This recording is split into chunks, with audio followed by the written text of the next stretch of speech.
Bonjour à tous, bonjour à toutes.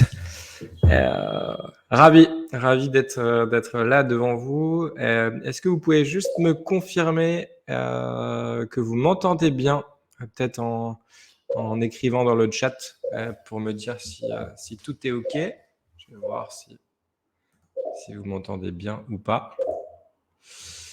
Alors, top, nickel. Ok, bah écoutez, vraiment ravi. Ça fait très longtemps qu'on n'a pas fait de webinaire. Ça fait quasiment 6 mois maintenant. Vous êtes encore plus nombreux que ce que je pensais. Donc ça fait plaisir. J'ai regardé les inscriptions tout à l'heure. On a des gens de 6 ou 7 pays différents. On a des gens de France, bien évidemment, de Suisse, de Luxembourg, du Maroc, de Belgique. Je crois qu'il y a une personne d'Irlande, de Grande-Bretagne. Donc bonjour à toutes et à tous, où que vous soyez. Donc l'objectif de ce webinaire, on va démarrer dans le vif du sujet, c'est de parler de recrutement et c'est d'essayer de vous donner un petit peu des clés pour recruter sur des marchés en tension. Donc il y a une partie qui va être une partie bonne pratique sur les choses qu'on a pu nous observer de notre posture de cabinet de recrutement qui accompagnons vraiment des structures très différentes et une partie très pratique, outils. D'ailleurs, à la fin, pour ceux qui veulent, vous pourrez me recontacter par LinkedIn, par mail ou par téléphone. Si vous voulez, sur certains outils, je peux vous envoyer des templates déjà tout faits pour vous aider. Donc, on a voulu penser ce webinaire comme vraiment un webinaire focalisé sur la pratique et sur le retour d'expérience, notamment avec les changements qui ont eu lieu ces 2 dernières années en termes de recrutement. Eh ben, il est 11h32. Vous êtes déjà près de 80 de connectés. Donc, on va pouvoir démarrer. Hello World. Ok. Eh ben, je vais switcher et démarrer la présentation si évidemment ça marche. C'est bon. Alors, j'ai vu des noms que je connaissais, mais j'ai vu aussi beaucoup de noms que je ne connaissais pas. Donc, je vais me présenter très rapidement. Je m'appelle Sébastien Lefebvre. Je suis recruteur, chasseur de tête depuis maintenant 7 ans. Initialement, sur les 5 premières années, très focalisé IT, web marketing, digital. Et depuis 2 ans, on a ouvert un petit peu les typologies de métiers. Donc, on intervient sur différentes autres verticales. Et initialement, ma formation, moi, c'est plutôt une formation web marketing, ce que certains appellent du growth marketing. Donc, mes compétences, en tout cas le job pour lequel j'ai été formé, c'est d'essayer de trouver des solutions pour essayer d'aller beaucoup plus vite dans une activité, notamment dans le recrutement. Donc, quels sont les canaux qu'on peut aller utiliser pour aller identifier des candidats qui sont intéressants, mais qui sont peut-être pas forcément visibles au premier abord sur les grandes CV Tech. Voilà, donc on va aller dans le vif du sujet. Aujourd'hui, de quoi on va parler? On va parler de structuration de stratégie de recrutement. Parce qu'avant de parler des outils, il me semblait important de poser un petit peu une méthodologie, en tout cas la méthodologie que nous, on a essayé de poser en interne chez Tomorrow Jobs.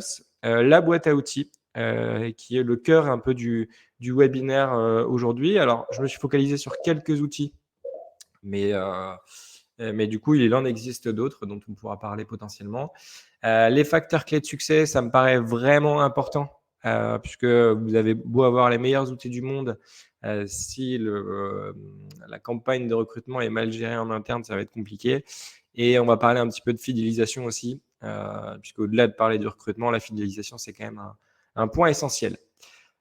C'est parti, je présente très rapidement, puisque ce n'est pas le sujet du webinaire, nos 2 activités. Alors, on a Tomorrow Jobs d'un côté, qui existe depuis 2016, qui est un cabinet de recrutement, comme je disais, spécialisé sur les métiers en tension.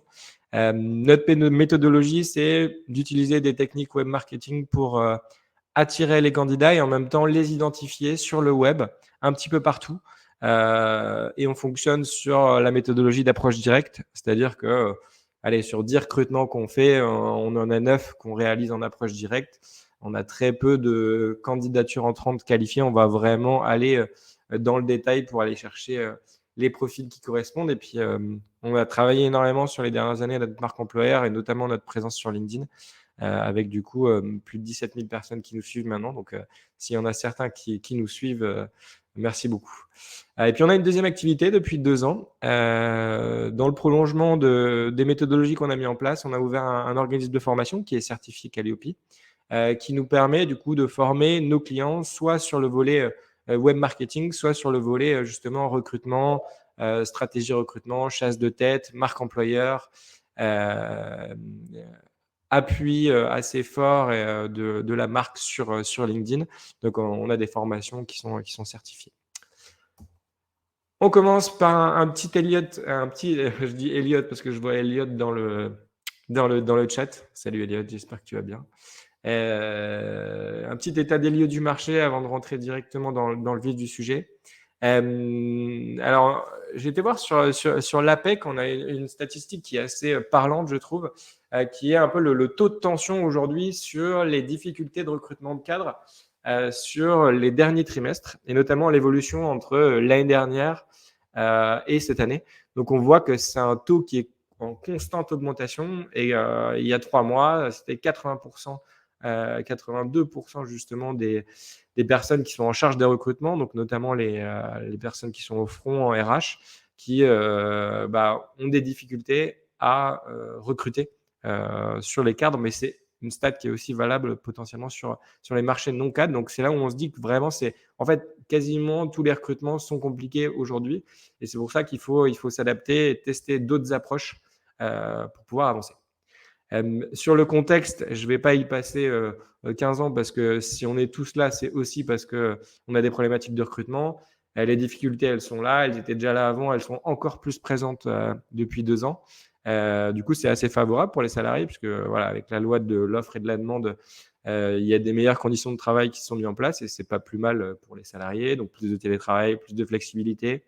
Qui dit métier en tension dit aussi plus de négociations potentiellement sur les salaires, avec des hausses de salaires qui ont été remarquées sur pas mal de secteurs, et des entreprises qui commencent petit à petit à investir dans la marque employeur, dans le bien-être au travail, ce qui est une très bonne chose. Et donc pour les salariés, c'est vraiment beaucoup plus d'opportunités. Et ce à quoi on assiste, c'est vraiment un renversement du rapport de force par rapport au recrutement d'avant. Quand j'ai recommencé le recrutement, donc même avant Tomorrow Jobs, il y a 7-8 ans, c'est vrai que la manière de faire passer un entretien était assez différente. C'était, on multidiffusait une annonce, on avait une trentaine de candidatures, on en choisissait 10 qu'on avait au téléphone, ensuite on en rencontrait 5, et ensuite on en présentait 3 à l'entreprise. Aujourd'hui, c'est clairement plus du tout le cas, et ça change complètement le rapport de force. Ce qu'il faut avoir en tête, c'est que les attentes des candidats évoluent. Donc j'en ai parlé, la flexibilité horaire, le télétravail. Il y a de plus en plus d'attentes. Nous, on le voit sur toutes les personnes qu'on rencontre au quotidien dans notre activité de chargé de recrutement, chasseur de tête. C'est le besoin de reconnaissance et le besoin d'avoir des managers qui sont formés et qui comprennent qu'on ne fonctionne plus comme il y a 20 ans, et que il faut aussi se former en tant que manager pour pouvoir gérer les équipes. Il y a de plus en plus d'attentes aussi sur les conditions de travail, sur les avantages. Bon, je ne vais pas revenir sur tout ce qui est ticket restaurant, etc. On parlera de marque employeur après. Il y a une autre chose qui revient de plus en plus, c'est notamment lié à la marque employeur, c'est le fait d'être fier de travailler dans ma structure.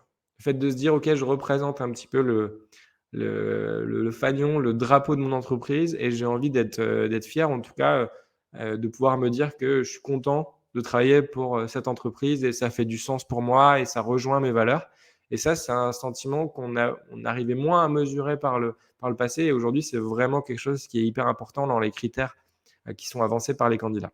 Et puis l'équilibre pro-perso, on en a parlé juste avant.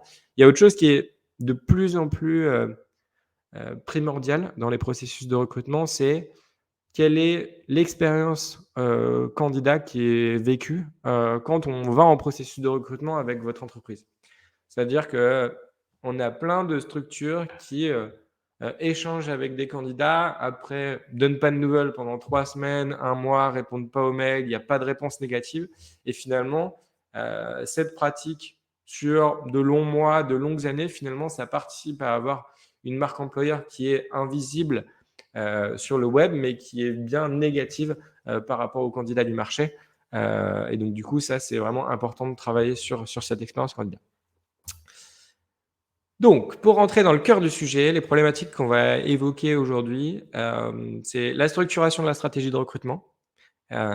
Si on a une méthodologie, comment on pose les choses en fait, tout simplement. Quels outils on va utiliser? Il y a plein de petits outils gratuits, il y a des outils qui sont payants, mais globalement, quel est l'ensemble de la boîte à outils qu'on peut utiliser en tant que recruteur ou dirigeant si on fait soi-même ses recrutements, et comment on travaille sur la fidélisation sur des marchés qui sont en tension, donc sur des collaborateurs qui sont constamment approchés, chassés pour d'autres jobs, et donc comment on essaie de travailler là-dessus. Tout au long du webinaire, si vous avez des questions, n'hésitez pas à les poser dans le chat. Alors, en fonction de l'avancement, j'essaierai soit d'y répondre tout de suite, soit d'y répondre à la fin. Voilà, mais en tout cas, n'hésitez surtout pas à interagir. Le but, c'est qu'on puisse échanger durant toute la durée du webinaire. Et encore une fois, merci à tous d'être là. Ça y est, on vient de passer les 100 personnes.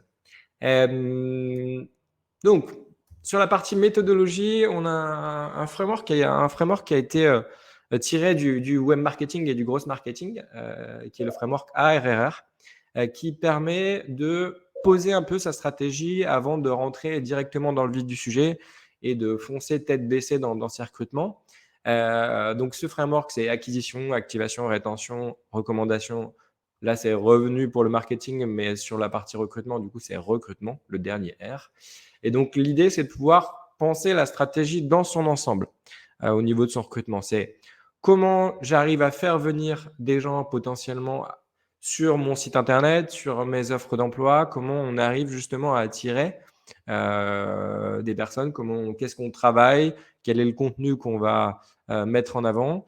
Ensuite, comment on pousse justement ces candidats-là à se dire, OK, en fait, cette entreprise m'intéresse, sa marque employeur m'intéresse, les missions m'intéressent, le cadre de travail a l'air sain, je me retrouve dans la vision, je me retrouve dans les valeurs, donc je vais faire un acte de candidature, envoyer mon CV, demander plus d'infos, etc. Donc, comment on arrive à engager ces candidats? Comment on travaille sur la rétention et la construction notamment d'un vivier de candidats, puisque on a tendance à, avec tous les recrutements qu'on a à gérer, à faire un peu du court terme, du one shot, mais en fait c'est ultra important de pouvoir constituer en interne dans l'entreprise un vivier de candidats. On a des candidats qui sont top, mais qui juste en termes de compétences tout de suite n'ont pas forcément tout de suite les compétences. Et peut-être que dans un an et demi, dans 2 ans, vont pouvoir potentiellement coller. Et s'ils ont une bonne expérience candidat et qu'on a fait le travail justement de constitution d'un vivier et qu'on a régulièrement pris des nouvelles, ça permet de baisser concrètement le nombre d'heures passées sur les recherches, sur les entretiens, etc. La recommandation, on pense pas souvent à formaliser ça, mais ça se formalise, notamment les politiques de cooptation en interne. Des gens qui sont heureux, contents de travailler pour votre entreprise, qui portent fièrement le drapeau, ont envie de participer à la création d'un produit, d'une prestation de service qui est de qualité et sur laquelle ils se retrouvent, auront beaucoup plus de facilité à travailler sur de la cooptation et à vous aider justement à recruter, et ça va vous faire gagner un temps de fou. Donc, encore une fois, la marque employeur interne est ultra importante. Et puis, le dernier R, c'est comme dans tout métier, on a des indicateurs de succès. Donc, c'est le nombre de recrutements réalisés, et je dirais même plus loin, le nombre de recrutements réussis. Donc, avec des gens qui passent la période d'essai, qui passent les 1 an dans l'entreprise, 2 ans, 3 ans sur des métiers en tension. Donc, ça, c'est la méthodologie sur laquelle vous pouvez vous pencher et qui va vous permettre de lister tous les points que vous pouvez travailler et améliorer, et donc après de lister un petit peu sur une roadmap RH qui va vous permettre d'avancer. Si on divise un petit peu 2 aspects sur la partie recrutement pur, donc acquisition de candidats, on a tendance un petit peu à opposer l'inbound et l'outbound, qui sont encore une fois des concepts tirés du marketing. Il y en aura pas mal, pendant ce webinaire puisque c'est aussi, ma formation. Donc, il y a beaucoup de pans, je trouve, qui se retrouvent entre le web marketing et le recrutement. Et on a tendance à opposer le fait de, pouvoir attirer, donc la partie inbound, attirer des candidats à soi et d'aller les chercher, de les approcher en direct. Pour moi, c'est 2 stratégies qui sont, vraiment combinées, et qui doivent être combinées pour pouvoir être efficaces. Il y a beaucoup de choses à faire sur la partie inbound, sur, comment on va réussir à être visible grâce à sa marque employeur, où est-ce qu'on est présent, sur quel job board, est-ce qu'on est présent en physique, est-ce qu'on est présent, sur le web. Il y a toute une stratégie, à mettre en place sur la partie inbound. Mais pour moi, la partie inbound est une stratégie qui est, moyen terme, long terme et sur lequel il est essentiel d'investir. Mais sur du court terme, la stratégie outbound qui est, tout simplement de l'approche directe, donc de la chasse de tête, hein, elle est indispensable, sur des métiers en tension parce qu'on ne va pas tout de suite avoir le résultat, de tout le travail qu'on va faire en web marketing orienté RH. Donc c'est vraiment important de combiner les 2 et on va vous présenter des outils qui sont vraiment orientés sur l'outbound, aujourd'hui dans ce webinaire. Juste avant de rentrer dans les outils, il me semblait important de s'arrêter un petit peu sur la marque employeur. On en parle beaucoup, c'est un peu un buzzword. Tout le monde dit la marque employeur, la marque employeur. Le sujet que je voulais dire, c'est que la marque employeur, c'est pas juste une agence de com spécialisée RH qui vient dans votre entreprise, qui reprend 3 belles valeurs, qui l'écrit sur votre section valeurs de site internet et tout de suite, ça va révolutionner la chose. La marque employeur, c'est pas ça. Déjà, ça se divise entre la marque employeur interne et la marque employeur externe. La marque employeur externe, c'est la face un peu visible de l'iceberg. C'est qu'est-ce que un futur collaborateur qui peut s'intéresser à vos typologies de métiers peut trouver sur vous. Donc, que ce soit sur les réseaux sociaux, sur des chaînes YouTube, des avis. Donc, j'ai mis le site Glassdoor, vous pourrez aller jeter un œil pour ceux qui ont jamais vu. C'est un site où justement des salariés peuvent laisser des avis, donc soit positifs, soit négatifs. Et des fois, moi j'ai eu des clients qui avaient des pages Glassdoor qui étaient vraiment très compliquées parce que plein d'avis négatifs et en fait ça a freiné énormément les candidats justement dans leur processus de recrutement. Donc c'est important de pouvoir travailler sur cette marque employeur. Et globalement, il y a aussi la partie marque employeur invisible, mais qui est ultra importante, c'est la marque employeur interne. Comment les gens se sentent dans l'entreprise. Quand ils parlent de l'entreprise à l'extérieur, comment ils en parlent, avec quels termes, est-ce qu'ils sont convaincus et est-ce qu'ils sont un peu des représentants de la marque, de l'entreprise? Est-ce qu'ils croient en la vision de l'équipe dirigeante? Est-ce qu'ils croient aux valeurs de l'entreprise? Et tout ça, ça a un impact encore plus fort que ce qui est visible. Et c'est ultra important dans une politique de fidélisation, de cooptation et de recrutement, puisqu'en fait, ça a un impact encore plus fort quand quelqu'un vous recommande vraiment de venir dans son entreprise parce que ça veut dire qu'il y croit. Et donc, du coup, c'est ultra important de travailler sur cette marque employeur. Je vois Marie-Charlotte qui parle justement de la problématique de plusieurs employeurs. Du coup, c'est de trouver des candidats compétents. Tous les métiers sont en tension. Effectivement, en ce moment, tous les métiers sont vraiment en tension pour pouvoir trouver des candidats compétents. Et donc, du coup, on va passer directement à la boîte à outils. Si vous avez des questions sur les outils ou si vous connaissez d'autres outils, on a fait des choix, mais n'hésitez pas à donner votre avis là-dessus. Pour moi, l'intérêt des outils, c'est de gagner du temps. Et de gagner du temps, pourquoi? Pour se concentrer sur notre cœur de métier, à savoir l'humain. Donc, échanger avec les candidats, prendre le temps pour eux, comprendre leur situation, pouvoir les rassurer sur certains points, être transparent sur ce qui va se passer dans l'entreprise, sur les ambitions, sur justement les possibilités qu'ils auront par la suite en intégrant la structure. Et les outils, c'est une façon justement de pouvoir gagner du temps sur toutes les tâches qui sont un petit peu moins à valeur ajoutée. Par exemple, faire des copier-coller pour diffuser les annonces, pour pouvoir potentiellement faire des approches directes, comment on les personnalise, mais comment on gagne du temps pour avoir potentiellement des modèles, comment on gère le pipeline de candidats pour que ce soit le plus facile possible, comment on arrête les allers-retours constants avec des candidats pour programmer un entretien et comment on simplifie la chose avec un outil, comment on gère les retours négatifs, parce que c'est ultra important de pouvoir gérer les retours négatifs.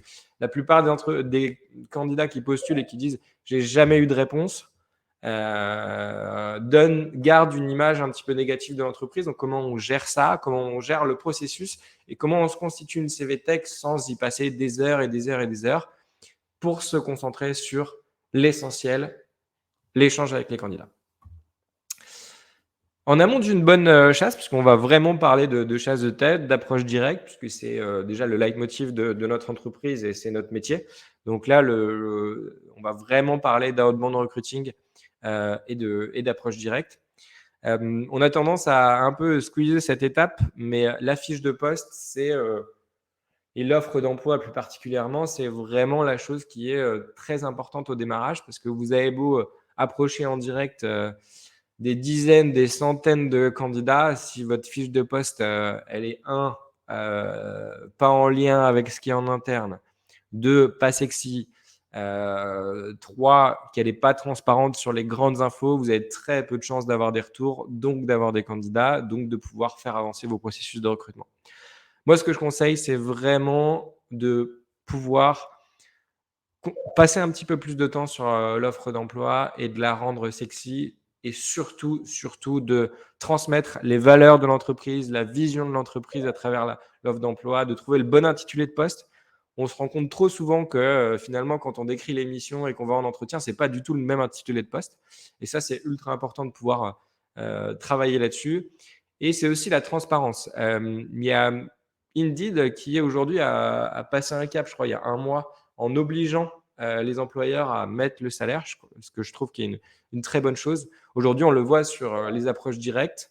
La fourchette salariale, ça nous offre plus de 60 à 70% de réponses aux approches directes, tout simplement parce que les gens, potentiellement, soit se retrouvent, soit se retrouvent pas. Et quand ils se retrouvent pas, même s'ils sont au-dessus, ils nous disent, bon, bah, on est au-dessus. Et si on a des leviers potentiellement de négociation, on peut quand même enclencher l'entretien, ce qui ne serait pas le cas s'il n'y avait pas le salaire. Et c'est la même chose pour la localisation, pour les déplacements, pour les avantages, pour le télétravail. Sur les métiers en tension, le télétravail, ce n'est pas possible sur tous, mais pour ceux sur lesquels c'est possible, c'est ultra important de pouvoir les faire figurer là-dessus. Et en travaillant bien son offre d'emploi, on a déjà travaillé et on permet justement d'avoir un taux de retour qui est beaucoup plus important. Alors, on a travaillé sa fiche de poste. On va parler un petit peu des booléens. Alors, je pense qu'il y en a pas mal qui l'utilisent. On a des booléens qui sont assez simples, qui sont du coup les and, les or, les not, les guillemets, les parenthèses. Pour ceux qui ne connaissent pas, en fait, c'est une manière de faire de la recherche avancée sur plein de sites différents. Donc, ça peut être sur des CV Tech, ça peut être sur Google, ça peut être sur LinkedIn. Effectivement, c'est la base de la recherche, mais des fois, on ne l'utilise peut-être pas assez.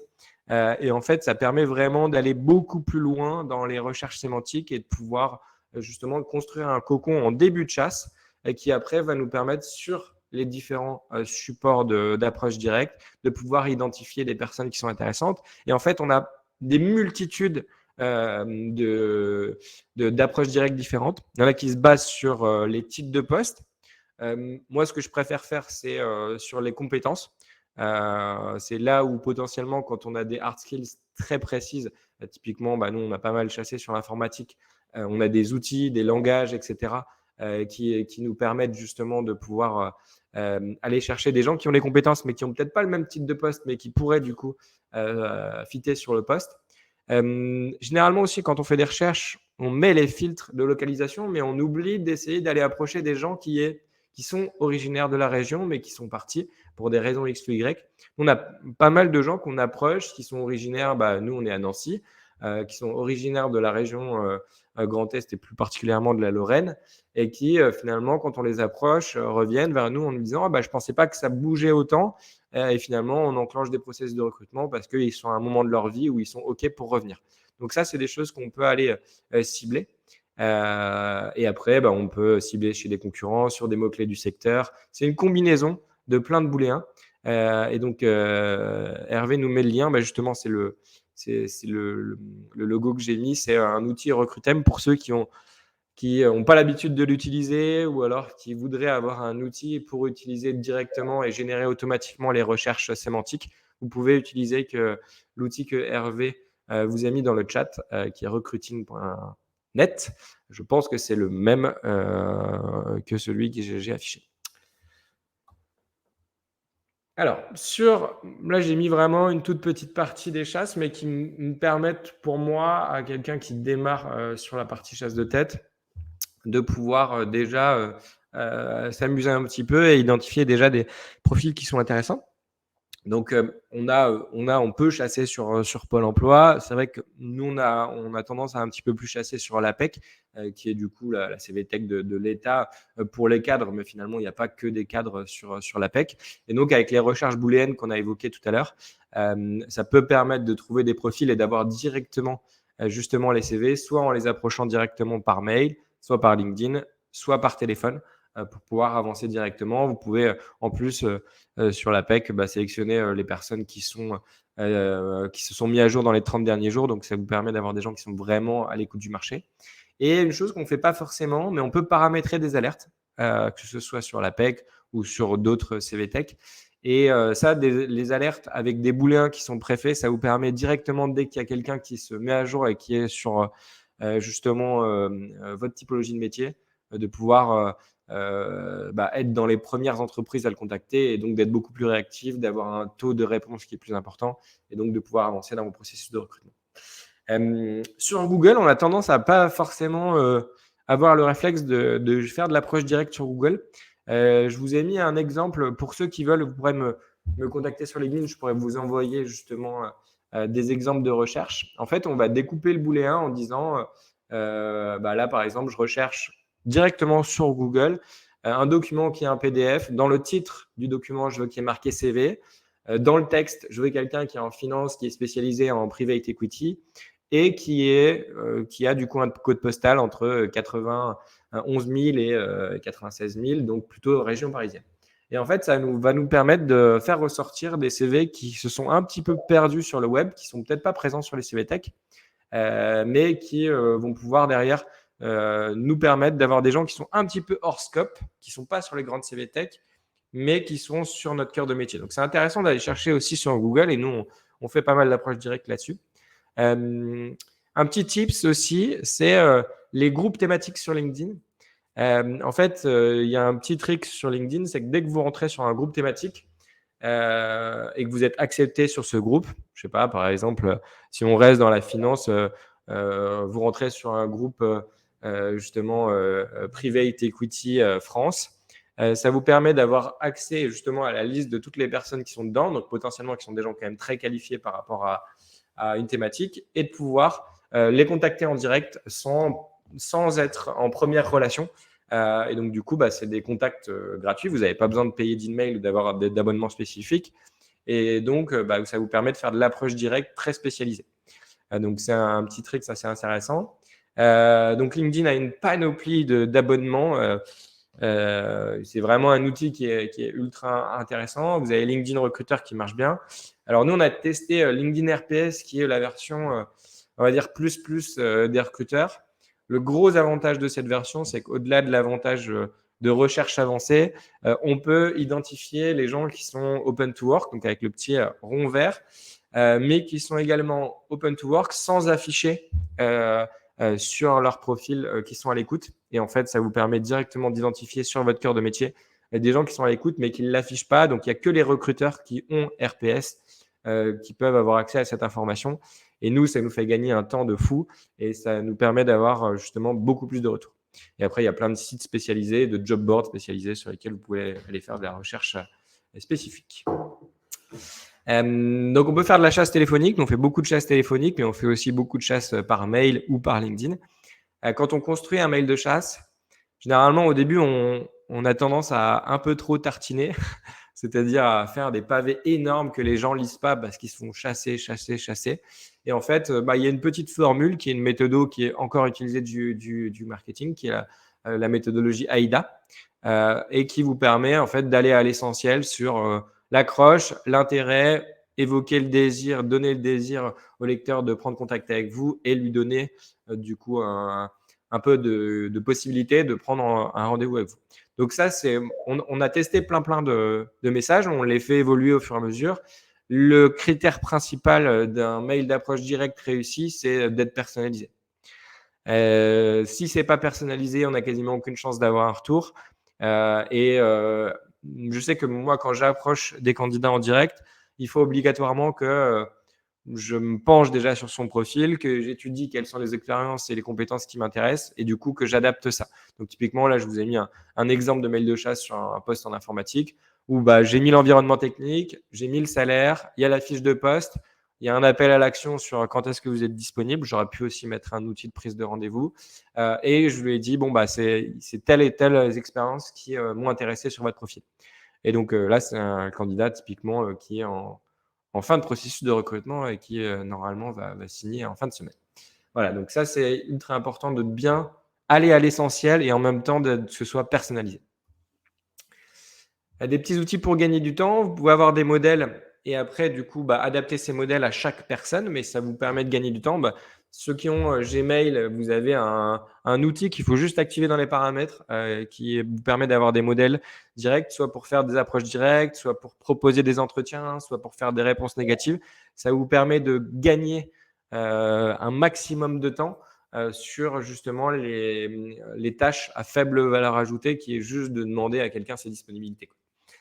Et à côté, il y a plein d'outils de prise de rendez-vous. Nous, chez nous, on utilise Calendly depuis au moins 4-5 ans, je pense. C'est un outil de prise de rendez-vous. Il y a une partie gratuite, il y a une partie payante. Nous, on fonctionne avec la partie gratuite et ça marche très, très bien.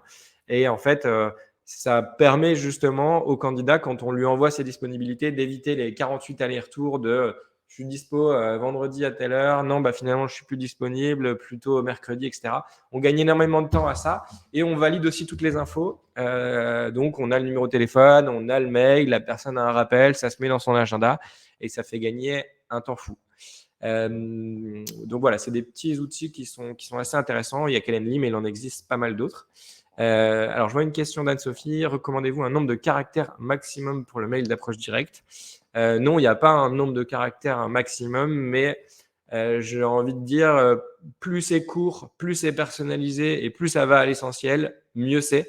On avait testé des mails de chasse beaucoup plus longs et en fait, on s'est vite rendu compte que les gens se font chasser par plein d'entreprises. Donc, si on ne va pas à l'essentiel et que ce n'est pas transparent, on a du mal.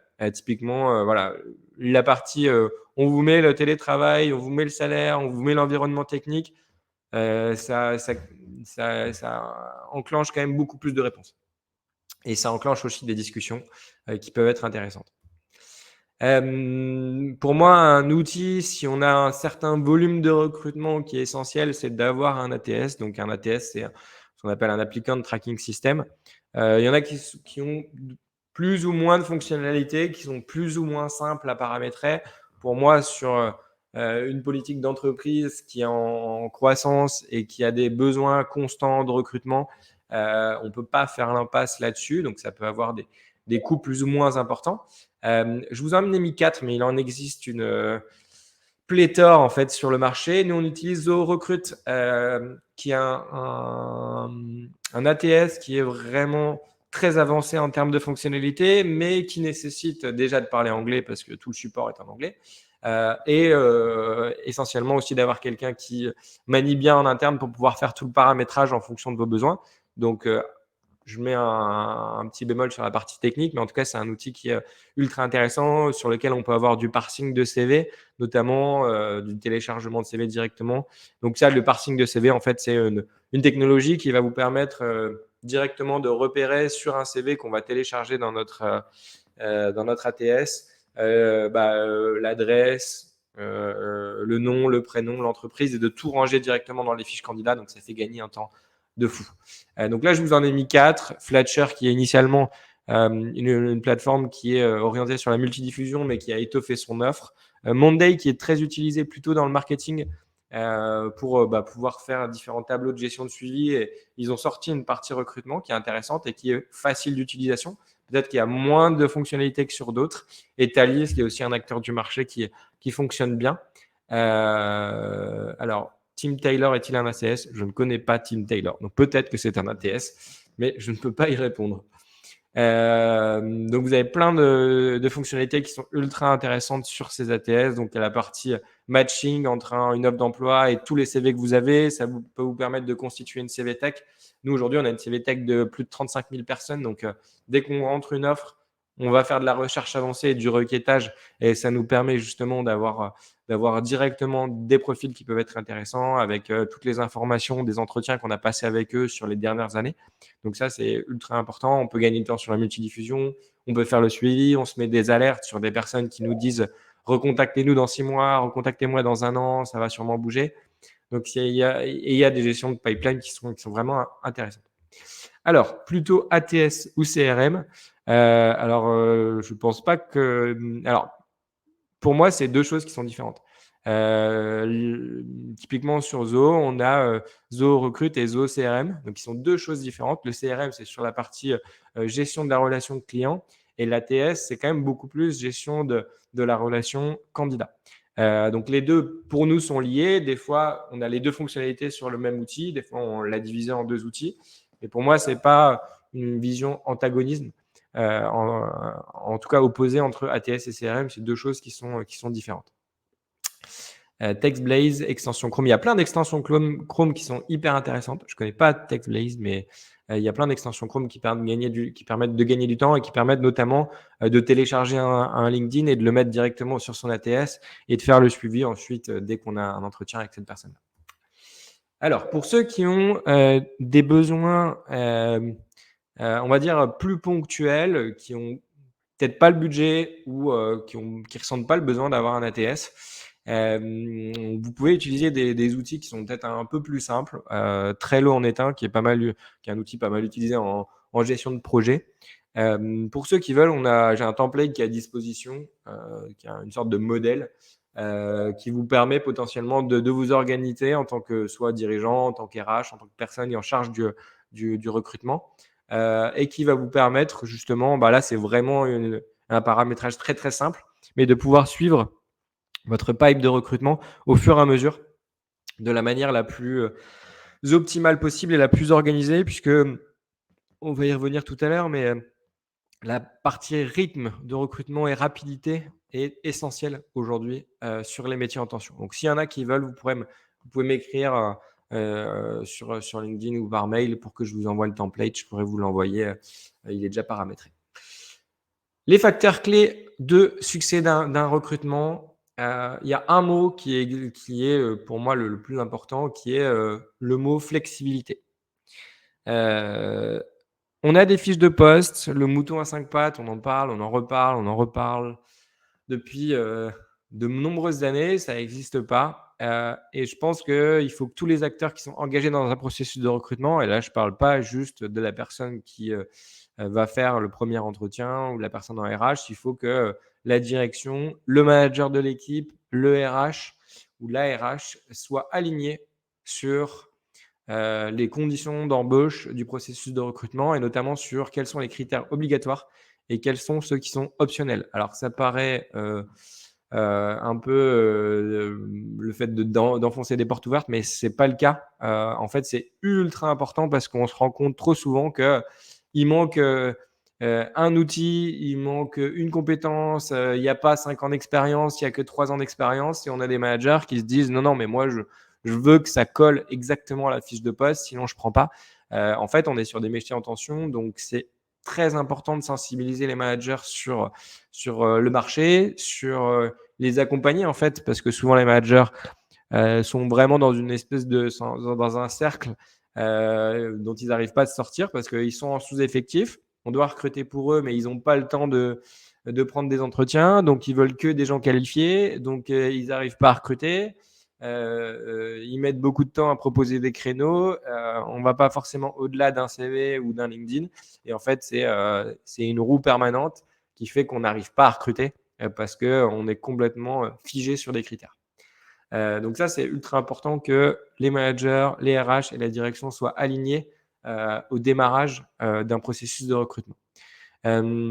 L'autre chose qui est pour moi très importante justement sur un processus de recrutement, c'est le rythme et la rapidité. Pour moi, il faut se fixer l'objectif de gérer un processus de recrutement entre le premier contact et l'embauche de 14 jours. Alors, selon les typologies de structure, ça peut vous paraître rapide, mais aujourd'hui, nous, on le voit chez nos clients qui recrutent. Ceux qui recrutent vite. Donc, ça veut dire que dès qu'ils reçoivent une candidature, ils se fixent le fait de, en 2 jours, la traiter. Donc, soit un retour négatif, soit directement prendre contact avec la personne pour pouvoir programmer un premier échange. Il y a une communication et un suivi qui est ultra rapproché avec le ou les candidats, justement pour pouvoir répondre aux questions, pour pouvoir engager les personnes dans le processus, pour pouvoir affirmer l'intérêt de l'entreprise. Et globalement, il y a une gestion des candidats qui est ultra bien organisée, processée, avec les différentes étapes qui sont claires dès le démarrage. Donc, le candidat qui rentre en process, il sait déjà combien d'étapes il va y avoir. Est-ce qu'il va y avoir un test technique? Est-ce qu'il va y avoir un test de personnalité? Et à peu près en combien de temps ça va se faire? Et du coup, il peut se projeter beaucoup plus facilement.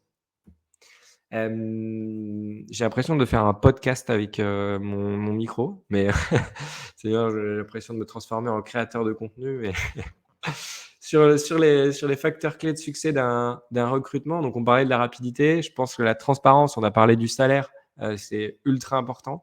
Le fait de savoir combien d'étapes on va passer, c'est aussi quelque chose qui est ultra important. Je pense on se fixe un peu trop sur des mots-clés, sur des CV. Et en fait, selon moi, en tout cas sur les recrutements qu'on a pu faire à la fois pour nos clients, mais pour nous aussi en interne, entre 2 candidats où il y a un petit delta, mais qui est un delta d'un côté où on a beaucoup plus de soft skills, donc de capacité à progresser, à s'intégrer à une équipe, à pouvoir s'engager sur le long terme, et de l'autre côté où on a des compétences, des hard skills qui sont plus importantes au démarrage, mais on a des petits doutes. Moi, je conseille toujours aux entreprises de s'engager sur des gens qui fit avec les valeurs, qui fit avec l'équipe, qui vont fitter avec les objectifs et avec la vision de l'entreprise, parce que c'est des gens qui s'engagent beaucoup plus sur le long terme au sein de l'entreprise. Il faut forcément un niveau de compétence minimum selon les postes, mais pour moi, c'est un vrai choix à faire, et en termes de fidélisation, ça se ressent sur le long terme. Donc voilà, on ne va pas reparler justement de la flexibilité, de la politique de rémunération, mais c'est des choses qui sont vraiment importantes à mettre en place. Et enfin, on va terminer sur la partie fidélisation. Et avant de parler de fidélisation, on peut déjà essayer d'estimer un peu les coûts de soit des recrutements ratés, soit des départs pour une entreprise. Et finalement, quand on met tout bout à bout entre les coûts de remplacement, donc tout le temps passé à diffuser les offres, à faire passer des entretiens, à faire de l'approche directe, à faire de la transition, à faire l'intégration, à faire toute la partie administrative, contrat de travail, aller-retour avec potentiellement un prestataire ou alors quelqu'un qui est en interne qui fait le boulot, toute la partie formation pour que la personne monte en compétences, le coût de désengagement aussi d'une personne qui va potentiellement partir ou qui est complètement à côté en termes de scope, il est finalement mis bout à bout énorme. Alors, je ne vais pas donner forcément de chiffres parce qu'en fait, ça dépend énormément du type de poste, si la personne est exposée à des clients ou pas, mais ça peut être très vite très important. Et finalement, on se rend compte que rien que les coûts de recrutement sont importants, les coûts globaux de recrutement raté ou de départ sont très importants. Et du coup, ça vaut plus que le coût de se pencher sur la partie fidélisation, puisqu'on a tendance à vraiment se focaliser sur la partie recrutement et peut-être des fois à mettre de côté la partie fidélisation. Si on se penche sur les raisons des départs, en tout cas que nous, on a en entretien, sur tous les gens qu'on a en entretien, ils nous évoquent pourquoi ils veulent potentiellement quitter leur structure. La partie manque de reconnaissance et difficulté avec les managers, elle est vraiment beaucoup plus importante que ce qu'on pense. Généralement, on se dit, bon, les personnes veulent partir pour être payées plus. C'est le cas dans certains cas. Dans pas mal de cas, il y a beaucoup plus d'autres sujets.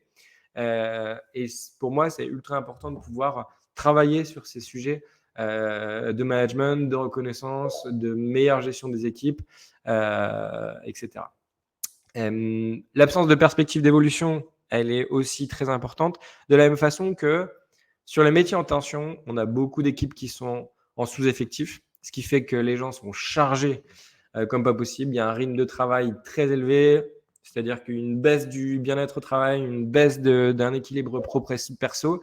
Et finalement, quand on fait pas l'effort d'être flexible sur le recrutement, bah, ça peut permettre, enfin, ça peut engager d'autres personnes qui sont en interne et qui finalement en ont marre de compenser les manques et du coup qui peuvent partir. Donc ça, c'est une mauvaise politique de recrutement. Ça peut aussi participer à des départs. Donc ça, il faut l'avoir en tête. Et puis après, bon, on a les sujets de rémunération qu'on a déjà évoqués. L'absence de culture d'entreprise et la marque employeur interne et externe, elle est ultra importante aujourd'hui, quoi. On a beaucoup de gens qui nous disent, je suis en recherche de sens. J'ai l'impression que tout ce que je fais dans la structure et là où on va, c'est complètement en décorrélation avec mes valeurs. Et je cherche une entreprise qui prend soin des gens qui sont en interne et qui ont un produit ou un service qui me parle. Et ça, c'est vraiment important de pouvoir se pencher là-dessus, d'investir, de passer du temps. Voilà, encore une fois, la marque employeur, c'est pas juste des mots d'une agence de com spécialisée RH pour dire on est transparent, on est bienveillant et on aime les gens. Ça marche pas comme ça. Il y a un vrai travail de fidélisation à faire. Donc sur les leviers, alors je vous ai mis un petit outil que vous pourrez regarder qui s'appelle Notion, qui est utilisé par pas mal de startups. Alors nous, on n'est pas une startup, mais on l'utilise quand même. Et c'est accessible à tout le monde. Pareil, il y a une version gratuite.